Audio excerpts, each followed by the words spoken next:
Hello and welcome to This Week on Q. I'm your host, Derek Lambert, kicking things off with 3 things you need to know.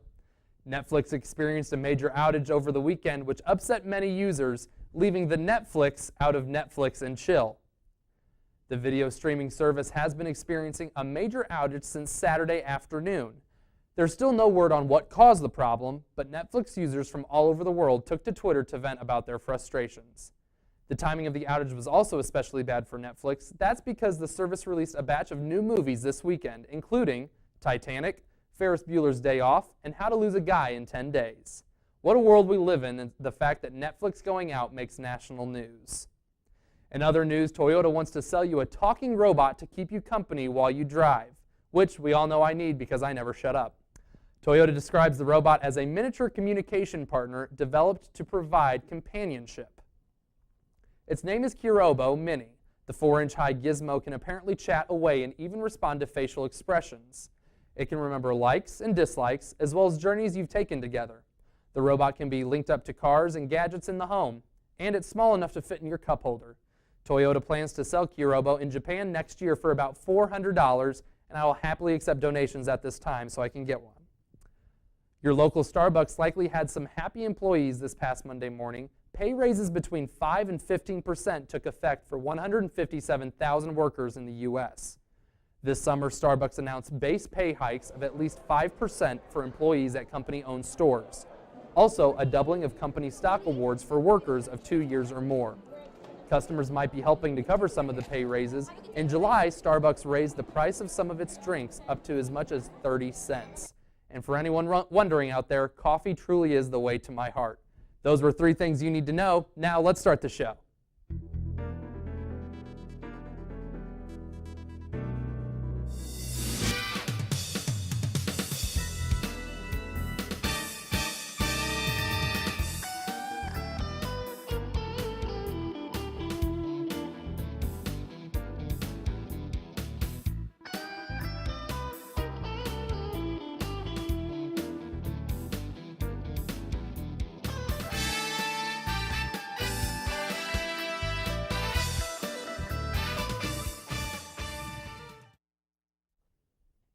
As all of you are aware by now, Ivanka Trump came to town last week. Here's what students on campus had to say about the event coming to Quincy.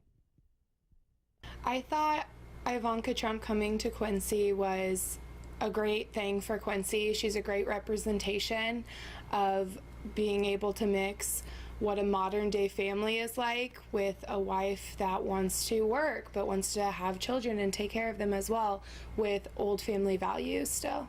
I thought it was cool that she came to Quincy. I like the idea that she came here, but I don't really understand why. I feel like Quincy's really too small to make much of a difference, but I don't know. Like, she could go a lot of different places from here, like Iowa. She had a very delayed response. I didn't know until about 2-3 hours after the fact that she actually came to Quincy, that she was here.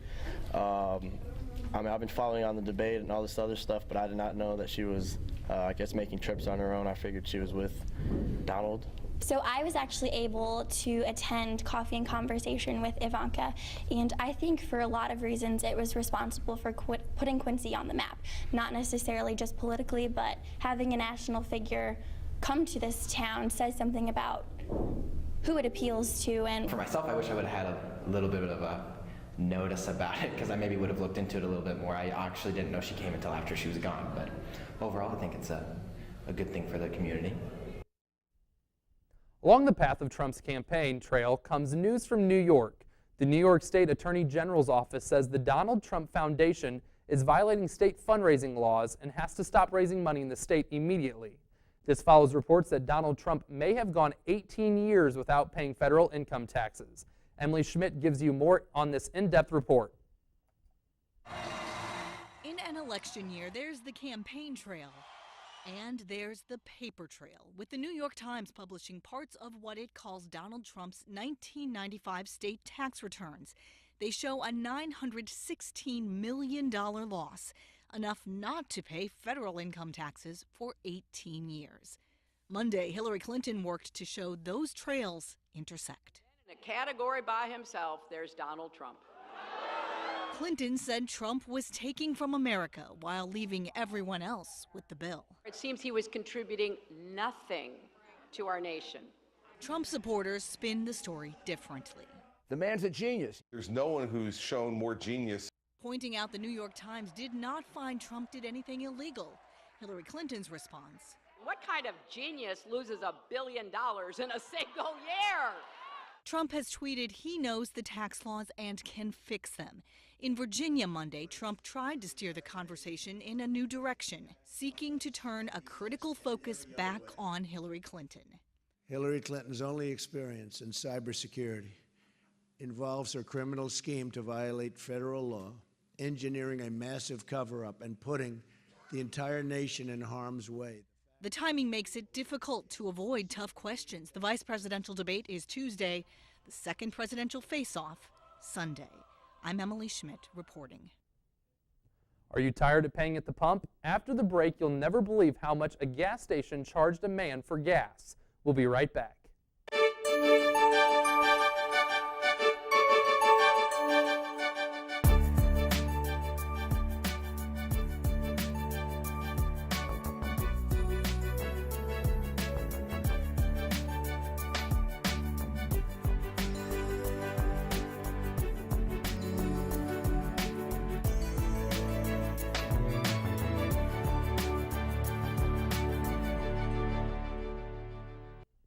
Welcome back. Imagine a gas station charging you nearly $10,000 for a tank of gas. A woman in Florida says it happened to her husband after he filled up his car. Lisa Greenberg has more about this bizarre story. Susan Gower's husband stopped at this Valero gas station in North Fort Myers on May 5th, like he's done many times before. He filled his car up, maybe $20 worth or something like that. He used his credit card. They tried to use the credit card the next day, but were over their credit limit. When Gower checked her account, she saw this number, $9,949.36 charged from this Valero gas station. It was just shocking. Looking at the receipt from Valero, she saw the pump charged her for more than 27,000 gallons of gas. She immediately went to the bank, canceling her card. The bank just said, we'll just get with Valero. Have them reverse the charges.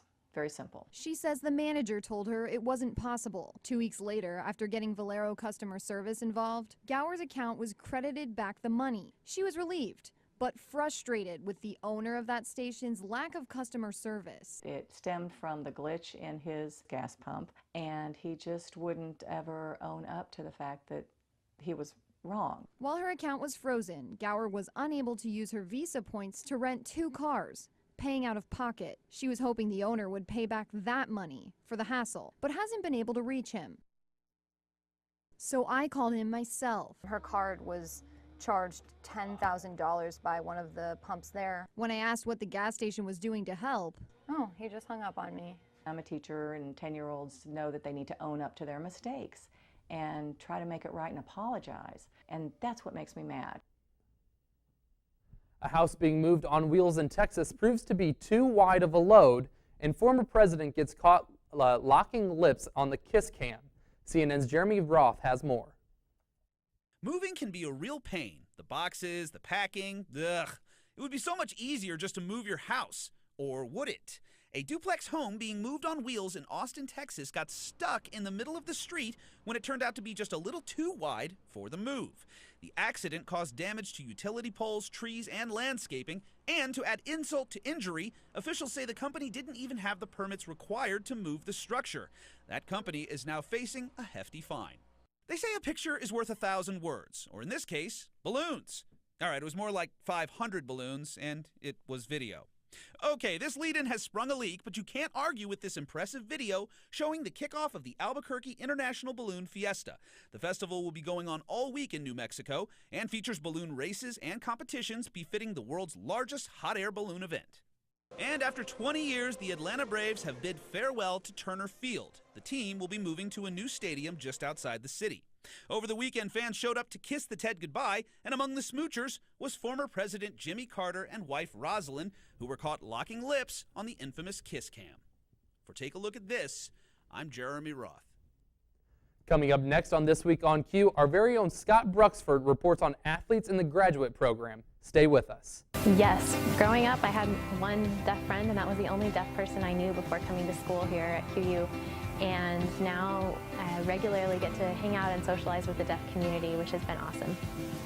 Sign language isn't exactly like learning another spoken language because you use your body, facial expressions, your hands are your instruments.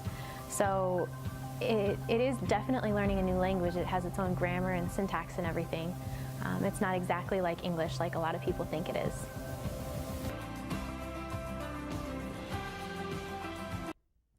For several Major League Baseball teams, the regular season ended on Sunday, but for Cubs fans, an exciting postseason is just beginning.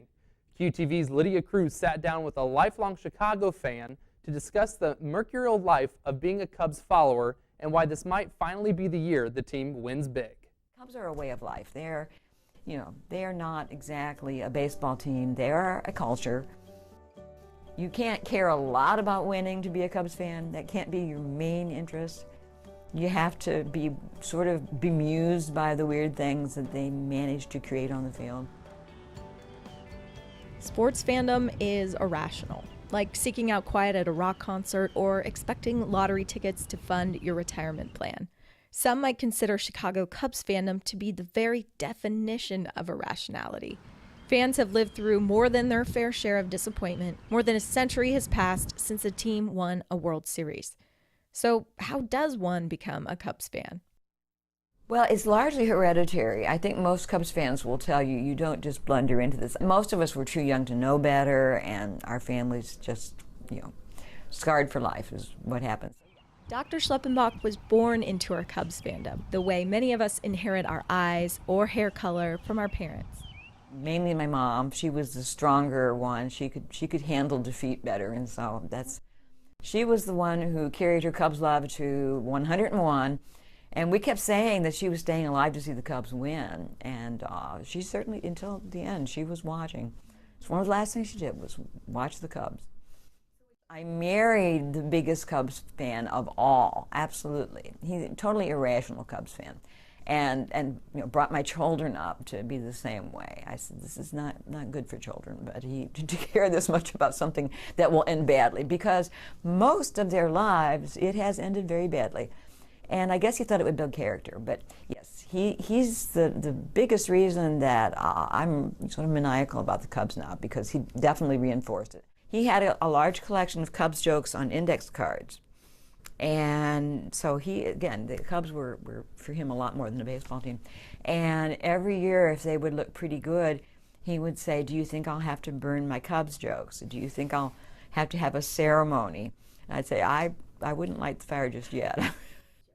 My grandson, he's 16 months, but half of his clothes are Cubs clothes. I mean, he is definitely growing up to be a fan. In terms of pure wins and losses, Cubs fandom can easily appear irrational. I mean, they once lost a game after leading 21-0. But what rational thing has the power to bring 3 million people a year through the turnstiles at Wrigley? What rational thing remains steadfast and unifying across 4 generations of family? Sadly, some loyal Cubs fans can't be with us today. But something tells me they'll still have the best seat in the house if Chicago goes all the way to the World Series. Even my dearest Cardinals fan friends say it's time. Chicago could use some good news, right? Chicago's had a tough year where it really counts, and this would be pretty nice, something everybody can feel good about. Absolutely. So you got to kind of root for Chicago too, just as you always root for St. Louis, a great little town, a little town that could. And so you have to feel that, that will be it'll be bigger than baseball. Best of luck to the Chicago Cubs this postseason as they attempt to bring home their first World Series victory since 1908. At Quincy University, student athletes realize that student comes first. Find out why Hawk athletes will go pro in something other than sports. This week on Q, Scott Bruxford explains. Quincy University student athletes are using their 5th year of eligibility not only to compete, but to also enter grad school. I always knew that I wanted to get another degree, like as far as the jobs go, and the better paying ones, the higher salary ones. All of those people require a degree higher than an associate, so a bachelor. So that was always a goal for me. Spending that extra year, also known as a red shirt, has benefited student athletes in getting their master's degree. I think that just being able to redshirt my freshman year and having that extra year eligibility, that made the decision to get in the master's program a little bit easier, because it's like, well, you know, I have another year of eligibility. I can play, I can work on my degree, and I can enjoy, you know, my final years and actually kind of be productive. Athletics has taught student athletes many lessons that they've used not only on the field, but in grad school. I think athletics just kind of taught me discipline, you know what I'm saying, like a team effort and just working hard to achieve whatever you got to do. And also athletics and academics are intertwined, because if you're not eligible academically, then you can't play. So everything I wanted to do as far as my life is concerned was play football. So I had to handle my business in the classroom to be able to be on the field. Getting a master's degree while still in competition allows athletes to achieve their dream of getting a master's degree. If you would have told me 10 years ago that I'd be getting a master's degree, I would have been like, oh, okay, that's the goal, but man, like, you got to really do it. And now to see that it's kind of happening and it's right there within reach, it's a really good feeling, man. I know worked hard. Lessons learned through internships have also allowed students to realize that getting a master's degree while in competition is a real possibility. The biggest thing was when I did my internship with Fox Sports Midwest. It was something that they had really pushed me towards, and they said, you know, get it right after you finish your undergrad, because once you get into everything, it's really tough to go back and try and backtrack, get back into the whole school mode. Being able to complete their grad school while they are at a university where they are comfortable allows students to be truly successful in the graduate program. And it was something that I really wanted to pursue, specifically here at Quincy, just because I was comfortable with the environment and the teachers that I was going to have, and it just was the right fit for me. Student athletes that go into a graduate assistant position or even coaching positions are able to complete their grad school while still remaining a part of their specific program. Athletics assisted me a good deal because I came back to coach, so that was a big help for me. But it also it allowed me to continue my education more. It was something that I believe I'm the first one in my family to get a master's degree. So athletics was a great blessing for me to be able to continue my education into the upper levels that no one else in my family had been able to accomplish. If you are interested in entering the graduate program, see your academic advisor for more information. For QUTV, this is Scott Bruxford. Coming up, we have the latest from Hollywood. We'll be back after this short commercial break.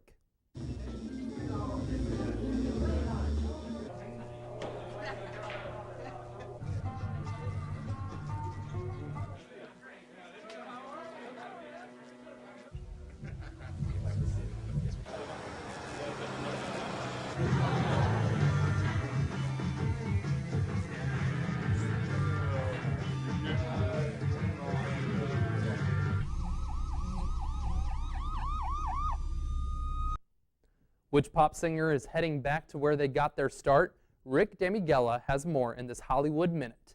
He's invisible. Of course. We're what's known in common parlance as peculiar. Miss Peregrine's Home for Peculiar Children not only topped the domestic box office in its opening weekend, but the overseas markets as well. The Tim Burton-directed flick brought in $36.5 million from combined overseas territories, including the UK, Mexico, and South Korea. The film opens in 20 additional countries next weekend.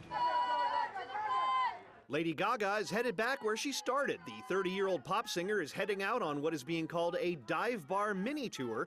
Rolling Stone reports Gaga will kick off the short tour this week at an undisclosed dive bar. People might pay good money to have them calm down a bit, especially by one of their own. Nate Parker took the stage to introduce a screening of The Birth of a Nation at the Toronto Film Festival and was met with what The Hollywood Reporter describes as warm applause.